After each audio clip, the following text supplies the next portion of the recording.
బాగాలేనప్పుడు ఎందుకు పడుకోవచ్చు కదా. పర్లేదు పడుకుంటే అలాగే అండి. అందరికీ వినాయక చవితి శుభాకాంక్షలు అండి. ఇంకొకటి కూడా నాకు సబ్స్క్రైబర్లు 100 పూర్తయ్యారండి. చాలా సంతోషంగా ఉంది. సబ్స్క్రైబ్ చేసుకున్న వాళ్ళందరికీ చాలా చాలా థ్యాంక్స్ అండి. ఇవాళ అయితే వినాయక చవితి చేయలేదు, బాగోలేదు అనేసి. మీరందరూ సంతోషంగా చేసుకోండి, ఓకేనండి. ఇక తెల్లవారేమో చూపించు, అవి చూపించు,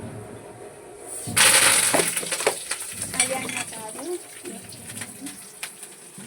పులిహార చేశానండి. తెల్లవారి పిల్లలు తింటారని ఇవన్నీ మా ఆయన డ్యూటీకి వెళ్ళారండి. ఆ మేడం గారు ఇచ్చారు.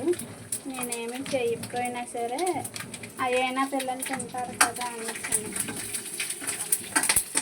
మా వీడియో నచ్చితే లైక్ చేయండి, షేర్ చేయండి, సబ్స్క్రైబ్ చేయండి మర్చిపోద్దండి. మళ్ళీ మళ్ళీ థ్యాంక్స్ చెప్తున్నాను. సబ్స్క్రైబ్ చేసుకున్న వాళ్ళందరికీ ఇలాగే సపోర్ట్ చేయండి. థ్యాంక్ యూ అండి.